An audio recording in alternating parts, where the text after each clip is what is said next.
Hey guys, Eric from Alpha Advisors here today with another video. Today we'll be talking about what business school should you go to if you're going into the finance industry for your career. So today I'm going to go a little bit different. Instead of a PowerPoint slide, we'll go through more of a news break style, where we'll review a couple of news articles together and essentially just do a breakdown. So like and subscribe to our channel, putting out content on the daily, everything MBA implication related or post MBA career. So today we're going to go ahead and look at the top 25 feeder schools for investment banking. This article has been given by Poets and Quants. It's published in February 11th, 2022. And let's get right into it. So let's see of course, I have to give credit for Christy Blazifer. Hopefully I didn't butcher that pronunciation, but she goes on and begins saying there are myriads of factors that go into selecting the best MBA program for any particular student. The conscious student might look to schools with the best ROI. Prestige-minded students might look for high rankings or schools with a stellar brand.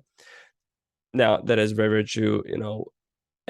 I've interviewed and hundreds of 400 to 500 students that took their applications and interviewed students, and many of them actually, when I asked them why did you apply to this particular school, they say high rankings.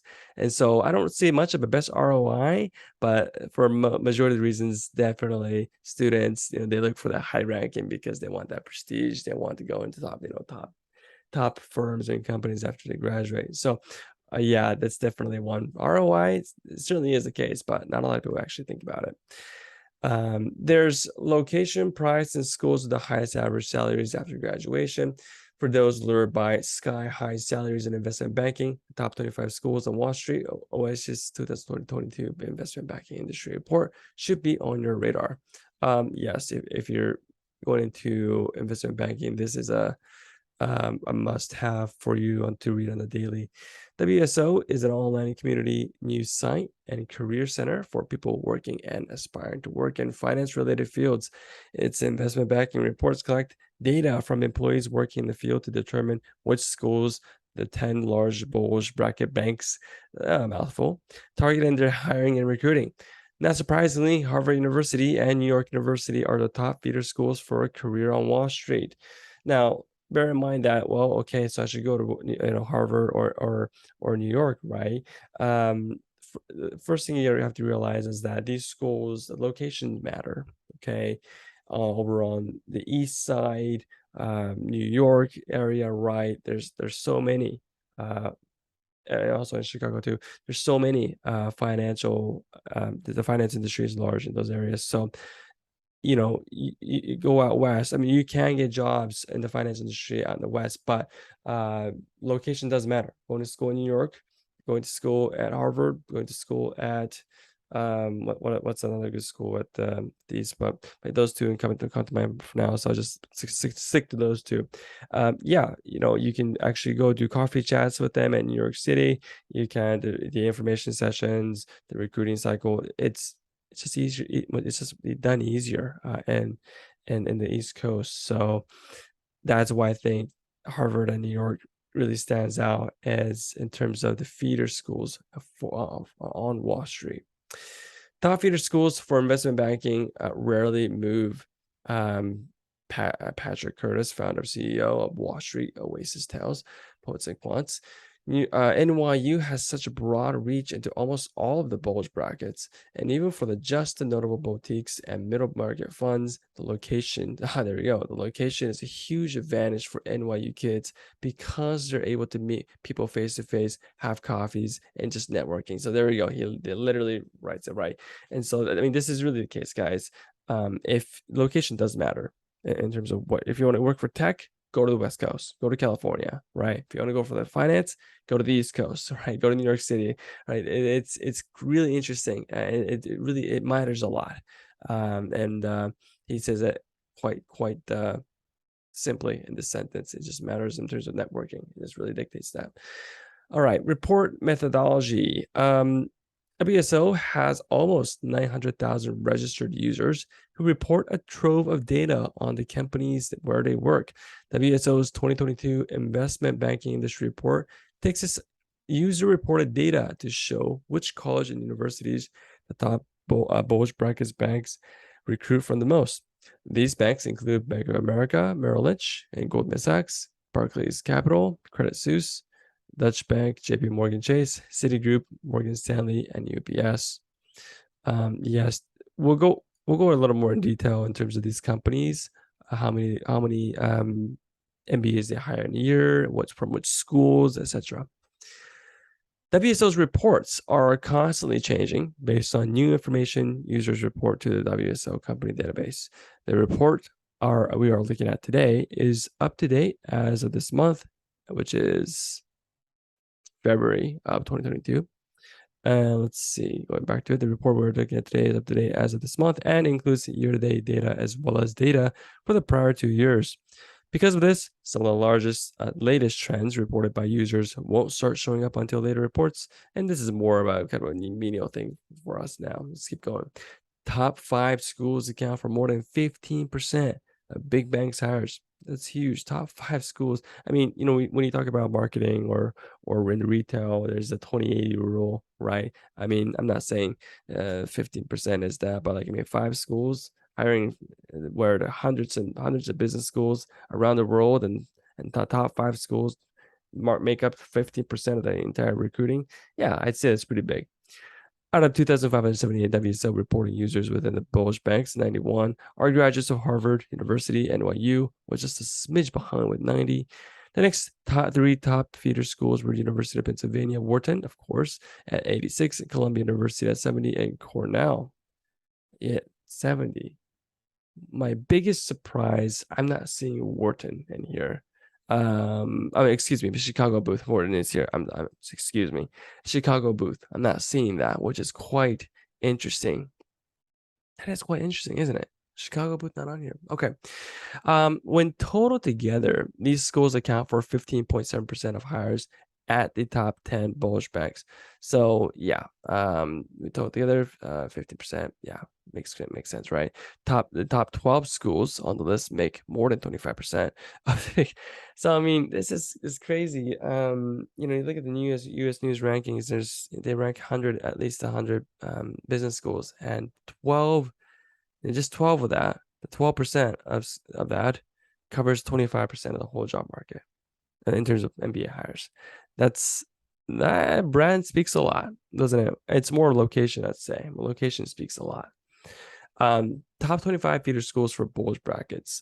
This chart below shows the 25 top feeder college and universities to the 10 biggest bulge bracket investment banks by number of submissions to Wall Street Oasis. Okay, so let's go check this out. So we learned about Harvard, Goldman Sachs 30, BML 7, Citigroup 3, Morgan Stanley 14, JP Morgan 17. Credit Suisse 8, Barclays Capital 8, and I think it goes a little bit more. There we go. Yeah, listing of the companies total 91, 3.5% in terms of the total proportion, and change from previous year, and that's just a minor thing. So, yeah, 91 people for Harvard. Let's keep going down. So you see New York, of course. We talk about New York. We're gonna talk about Wharton, Columbia, Cornell. Okay, there you go. Chicago Booth, number 6. It came in. How many did they hire?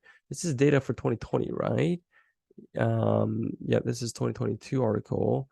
So, and they also talked about it here. I'm sure they did. No, I thought this would be. It's at least 2020 or 2021. One of the which I assume it's probably 2021 maybe, but let's just say it's 2022 for same measures. 41 people from Chicago Booth. That's actually quite surprising for me. Chicago Booth has recently broken a record for MBA salaries. I think it's like $155,000 on base. So congrats to Chicago Booth on that. I figured majority of that comprised of finance and consulting, and so I was a little bit surprised that Booth only have 45. It's a great, terrific school. So let's see. London School of Economics, University of Michigan, Texas University at Austin. Interesting. So you notice your Texas University of Texas, Austin, University of North Carolina at Chapel Hill. So in terms of the overall ranking, right? You look at the U.S. News, The Economist, the Bloomberg, and so on and so forth. You don't really see London School of Economics. Yeah, University of Michigan is obviously top school, but not under top 10. The University of Texas, Austin, that's interesting. We'll come back to that. Um, University of North Carolina at Chapel Hill. Some of these schools you don't even consider them to be right again in elite top business schools in those U.S. rankings or the Economist, right? I mean, the University of Texas Austin. This is an anomaly for me. I mean, oh, I know why. Um, we talked about the East a lot, right? There's many finance related companies in the East, but actually, Texas is a finance hub, it feels like, right? Many of my classmates went on to move to Texas to work for companies like JP Morgan, and I believe they have an office over there.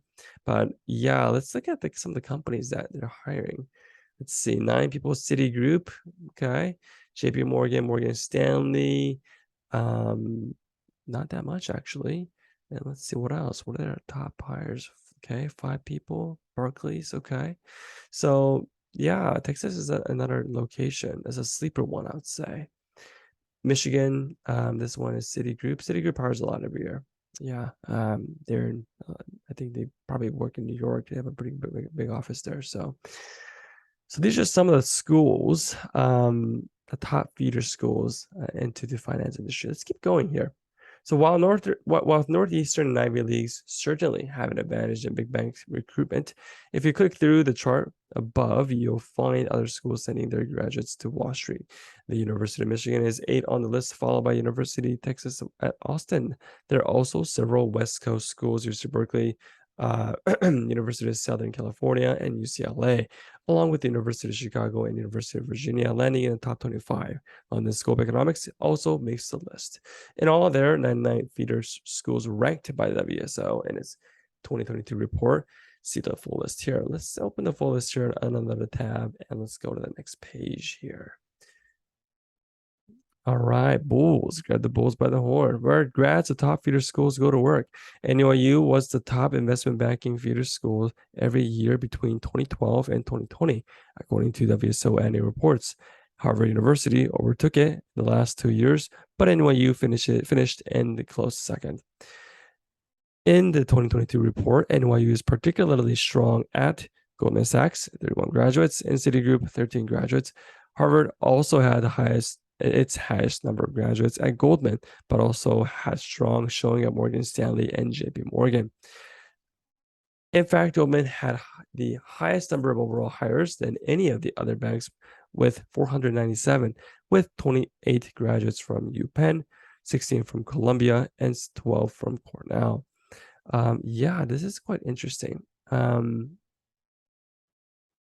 we look at a lot of these companies, let's go ahead. There we go. So you see more companies. Okay, so not quite top 25, but it would have been pretty interesting to see what the what's the top 20th school or the 10th school in terms of where Goldman hires. So it's not all top schools, of course. I mean, if you want to go work for Goldman, you can work for Goldman, even if you don't go to New York Stern and NYU. Okay, it is possible. What's interesting is that you can go. Let's go back to the article. What's interesting is that you can go bank by bank and see which schools they really like to recruit from, and see where there is an alumni pool.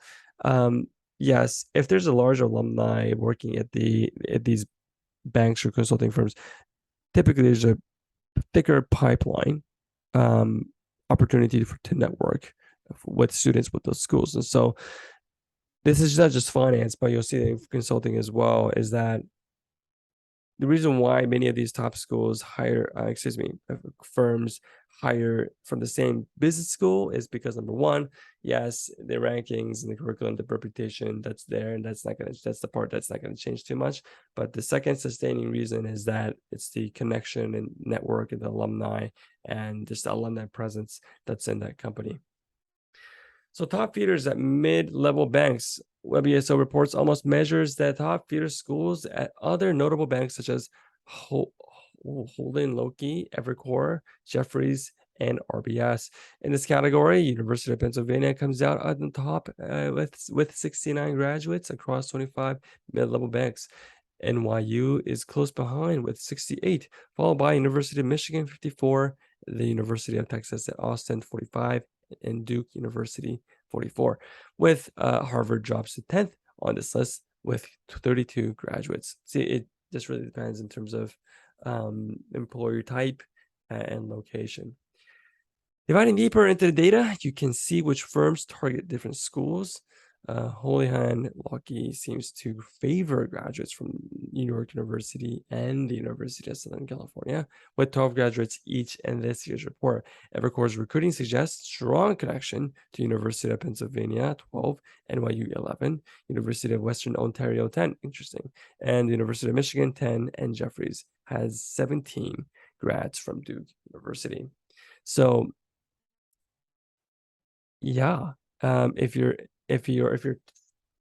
tier one companies of the JP Morgans and the Goldman Sachs, if they don't work out, these are some of the second tier companies that perhaps you got to consider, right? Into Jeffries, RBS, Evercore, those are the companies that you want to put that in the backup list as well. Top 25 feeder schools at mid-level banks. Okay, let's look at the chart. This chart shows the top 25 feeders college and universities at the 10 biggest mid-level banks by number of submissions to Wall Street Oasis. WSO's full report presents data for 20 top mid-level banks as reflected in the total column. Okay, so let's check this out. Pennsylvania, all right, Wharton, Houlihan, Loki, Evercore. Let's look at the total number here, shall we? 69.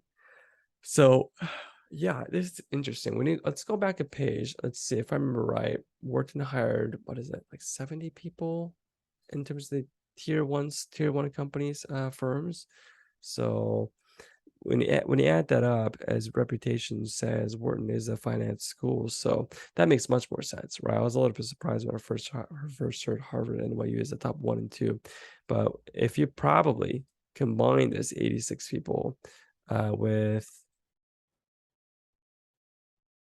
the 69 people, I bet it's different. I bet it surpasses Harvard, perhaps. Harvard and NYU, perhaps. Oh, actually, no, NYU's and you can't really be NYU, but I bet what it should be is that NYU and Wharton should be top 1 and 2, I think. Okay, University of Michigan, okay, makes the list again. Duke comes in, Notre Dame, Cornell, okay. Virginia, UVA Darden, and then Harvard is actually number 10 on this particular list with 32 people. Okay, so advice for students not at a top feeder school. If your heart is set on a career in investment banking, knowing which schools banks like to target for the bulk of their recruiting and hiring is a valuable information. But what about for students already enrolled in a school not on those top feeder lists? So what I always say, it is hard to get one of these jobs even at the target schools, which is very true, right? The competition is high because most likely your classmates is going to Wharton because they want to get this job at JP Morgan, right? Or because they want to get that job at Goldman, right? You should assume your fellow finance majors, that's their goal. Therefore, they're your competition. So it is what it is. Non-target, so it's tough. You have to do your due diligence, networking, and practice interviews and things like that. It's a little bit like swimming upstream, but it doesn't mean you can't get there, Curtis says. Keep your GPA high, and if you're a liberal arts college, try to make your background a little stronger and financing with some online courses. More importantly, you just have to make genuine connections with people who work in the industry, even if it's just a few alumni. Reach out to them, have a phone conversation, follow up with them. So that's the beauty of it, right? That's why location matters. That's why companies matter, because they're in that particular location that you're in close proximity to. So that's just another big takeaway for you to consider which schools to go to for if you're going into finance. So Best MBA for the finance industry. I hope these lists make sense. Let's take a look at lastly the WSO's data here. It is available here. I don't have a subscription, or I'm not, nor I'm registered, but the Poets and Quants gives you a pretty good view in terms of which companies hire what from what school and etc. So take a look at that. If you have any questions, please come talk to us. Our founder, TJ Urasumi, he went to Chicago booth and worked for Goldman. And so we have professionals that are currently working and have worked at companies that you're interested in, at these top finance companies in the world. They're making great things out right now. So building their own company, for example, right? So come on, guys, come talk to us. We have a free counseling session that we do for every one of our potential clients. So come chat with us, learn more about us, and as always, I'll see you on the next one. Thank you.